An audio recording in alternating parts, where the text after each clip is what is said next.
Hello guys, welcome to my channel educated India. मेरा नाम है फ़िरोज़ सैफ़ी और आज हम पढ़ने वाले हैं क्लास 12th की सेकंड बुक के चैप्टर नंबर सेकंड, प्रवास, प्रकार और उसके परिणाम। तो ये इस चैप्टर पे पहला वीडियो है।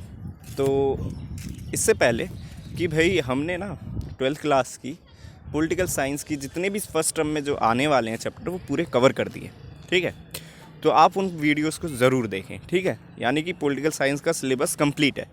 हिस्ट्री का मैं कर दूंगा अभी कुछ दिनों में। तो आप इन वीडियोस को ज़रूर देखिए और ये सारे इंपॉर्टेंट एमसीक्यू हैं। और एमसीक्यू तो ऐसा है कि भाई जितने ज़्यादा किए जाएँ उतना ही अच्छा होता है। तो खैर अपने टॉपिक पे आते हैं हम और अपनी वीडियोस को शुरू करते हैं। तो देखिए ये कुछ नोट्स हैं, ठीक है। ये आपकी जो सपोर्ट मटेरियल है उसमें भी मिल जाएंगे, आप वहाँ से भी इसको पढ़ सकते हैं और यहाँ से पढ़ना चाहें तो यहाँ से भी पढ़ सकते हैं, ठीक है। तो इनको ज़रूर पढ़ें और समझ में नहीं आए तो आप मुझे कमेंट करिए। मैं जो टॉपिक आपको समझ में नहीं आएगा मैं उस पर स्पेशली वीडियो बना दूंगा, ठीक है।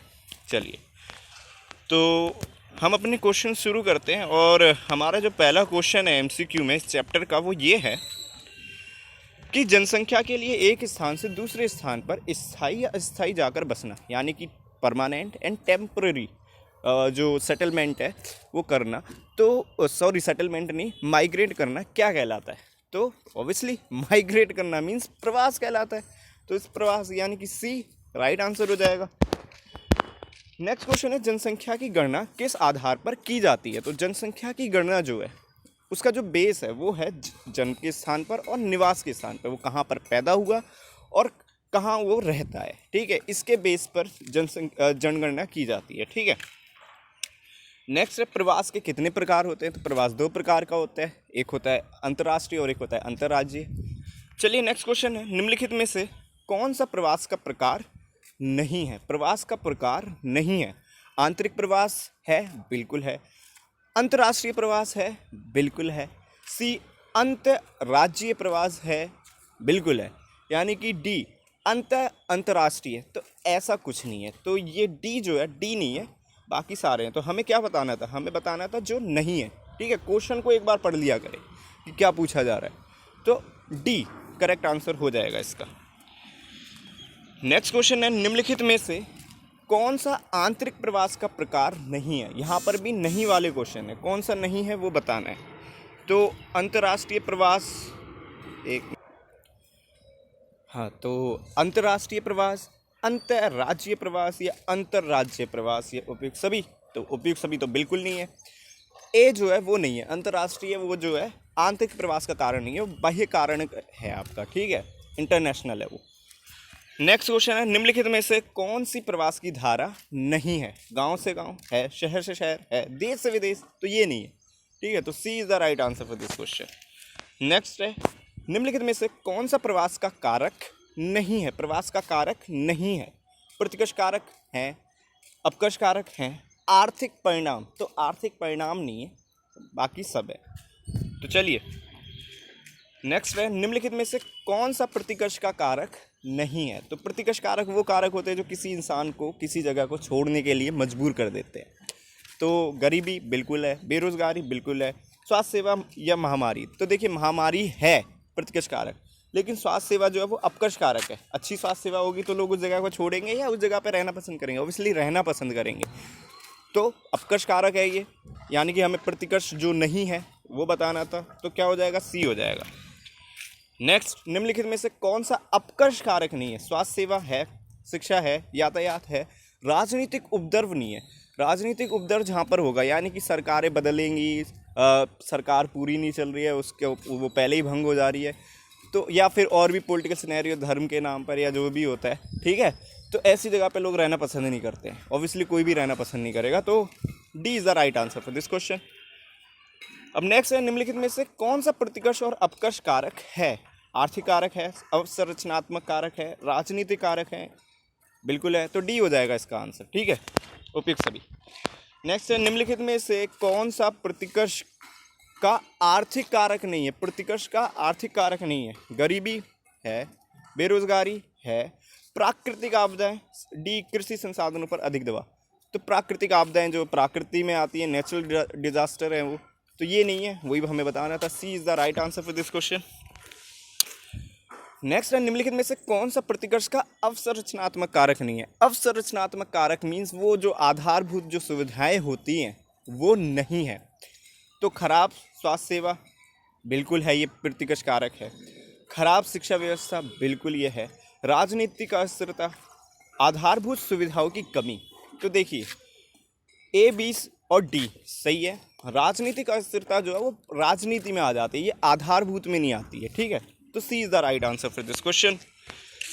नेक्स्ट है, अंतर्राज्यीय प्रवास की ग्राम से नगर धारा में जनसंख्या के किस वर्ग की सर्वाधिक जनसंख्या है? तो ऑब्वियसली गांवों से नगरों की ओर सबसे ज़्यादा माइग्रेट कौन लोग करते हैं? पुरुष करते हैं, मेल करते हैं। क्यों करते हैं? रोजगार की वजह से करते हैं। तो इसका आंसर सी हो जाएगा, पुरुष।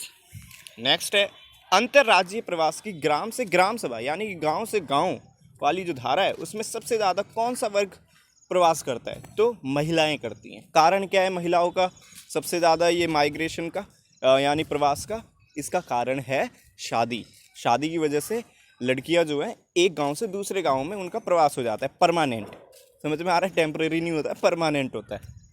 चलिए नेक्स्ट क्वेश्चन है, राज्य प्रवास की नगर से नगर धारा यानी कि एक शहर से दूसरे शहर में, तो इसमें कौन सा वर्ग आता है? तो देखिए ये क्वेश्चन आपको कहीं देखने को लिए नहीं मिलेगा, ये मैंने बनाया, तो वैसे सारे ही मैंने बनाए, ठीक है। तो इसका आंसर होगा युवा। जो न्यू जनरेशन युवा जो यूथ है, ठीक है, वो क्या करता है एक शहर से दूसरी शहर में। आप देखो जो शहर है वहाँ पे आपको यूथ ज़्यादा देखने को मिलेगा। कारण क्या है? जॉब्स पहला कारण। दूसरा एजुकेशन के लिए भी लोग करते हैं, ठीक है, अलग अलग यूनिवर्सिटीज़ के लिए। तो चलिए हमारा नेक्स्ट क्वेश्चन है, हमारे देश में किस देश के प्रवासियों की संख्या सबसे ज़्यादा है? कौन से देश के शरणार्थी कह सकते हो तुम? तो ऑब्वियसली इसका आंसर है बांग्लादेश, ठीक है। बांग्लादेशी जो प्रवासी है उनकी संख्या सबसे ज़्यादा इंडिया में। तुम्हें नेपाल लग रहा होगा क्योंकि इंडिया में हर जगह मोमोज बिकते हैं भाई। सच बताऊँ नेपालियों से ज़्यादा मोमोज जो है हमारे इंडियन बेचते हैं। समझ में आ रहा है? खैर वो बात अलग है कि मोमोज का टेस्ट उनका ज़्यादा अच्छा होता है। टॉपिक से भटक गए, चलो आगे आते हैं। तो किस राज्य में अप्रवासियों की संख्या सर्वाधिक है? अप्रवासी वो जो लोग किसी स्टेट में जाते हैं, ठीक है। यानी कि एग्जांपल के लिए मैं यूपी से बिहार जा रहा हूँ, तो मैं बिहार वालों के लिए क्या हो गया? अप्रवासी हो गया, ठीक है। तो किस स्टेट में सबसे ज़्यादा अप्रवासी आते हैं? तो ऑब्वियसली इसका आंसर है सी, महाराष्ट्र, ठीक है।